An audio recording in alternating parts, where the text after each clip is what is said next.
Asambleísta Enrique Herrería.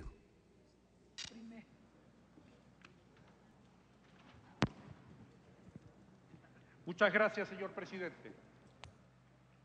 He escuchado con mucho detenimiento la intervención del asambleísta ponente, que como siempre ha leído sus intervenciones, de la cual quiero destacar la mención que hace a César Beccaria, ilustre tratadista italiano, que fue el que marcó la diferencia entre el Estado absolutista, represivo, en el cual no existía la pena a la imposición, lo cual dejaba la discrecionalidad de los jueces impuestos por el monarca para que sancionen, repriman y persigan a quienes discrepaban o eran críticos de aquel gobernante absolutista.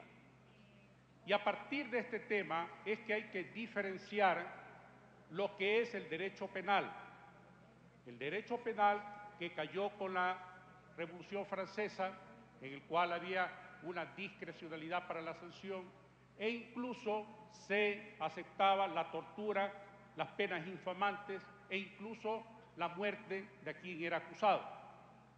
Luego de eso viene este nuevo derecho penal, el derecho clásico, inspirado, efectivamente, le reconozco la mención al asambleísta ponente, por César Beccaria. Este derecho estableció el llamado garantismo penal, que no era otra cosa que la mínima intervención punitiva por parte del Estado para poder sancionar las infracciones que causaban alarma ciudadana. Pero aquí quiero hacer una aclaración que es menester resaltarla. Intervención mínima penal no significa que las penas que se impongan por infracciones tienen que ser diminutas, insignificantes. No quiere decir eso. Quiere decir que el Estado no se puede reservar la facultad punitiva para establecer como delitos todo tipo de actos que existan en una colectividad. Eso es la intervención penal mínima del Estado. Esa intervención, por supuesto, abolió definitivamente la posibilidad de la pena de muerte, así también como las penas excesivas o las infamantes, incluso la tortura. Luego de esto viene otra etapa del derecho penal. El derecho penal clásico pasa a ser el derecho moderno. ¿Cuál es este derecho moderno? Un derecho cuestionado en todos los estamentos académicos del mundo. ¿Por qué razón? Porque se establecieron particularmente este derecho penal moderno en los países desarrollados, en los cuales la desigualdad social había creado unas personas al margen del progreso y del bienestar que incomodaban el estado de bienestar. Y a ellos sí se les impone penas severas, incluso no solamente penas de cadena perpetua, sino incluso de la privación de la vida, que atentaban contra las teorías de César Beccaria. En el Ecuador se ha hecho una mezcla de todas estas corrientes.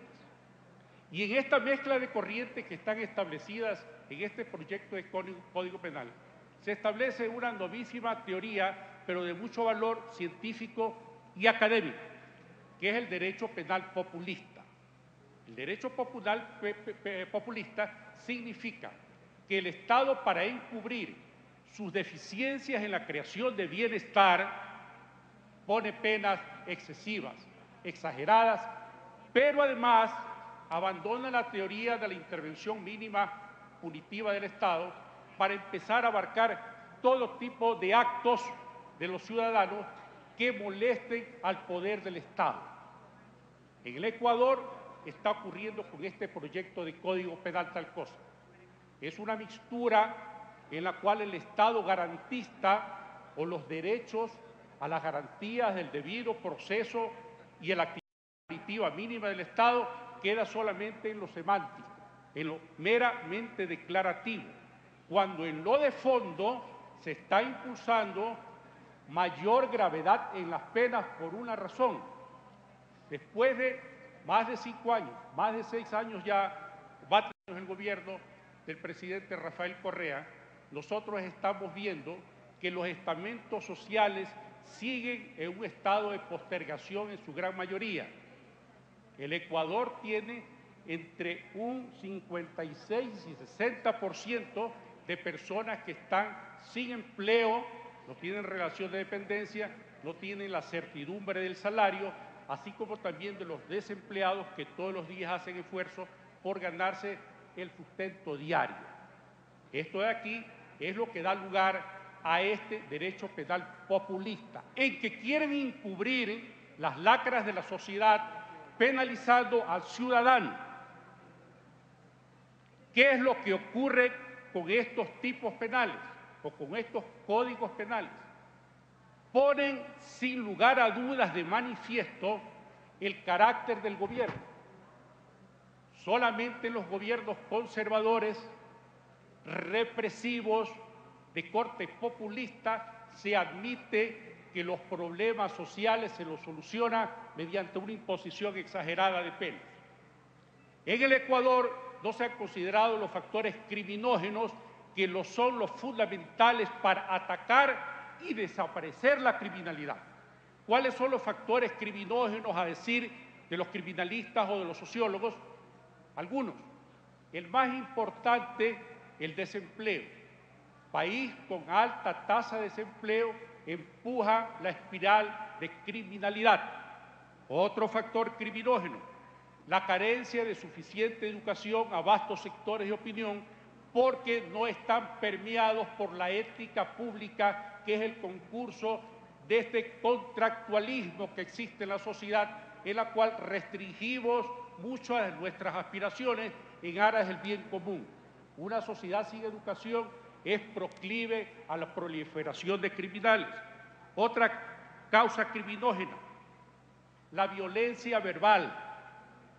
¿Cuáles son los principales conductores de opinión en un país?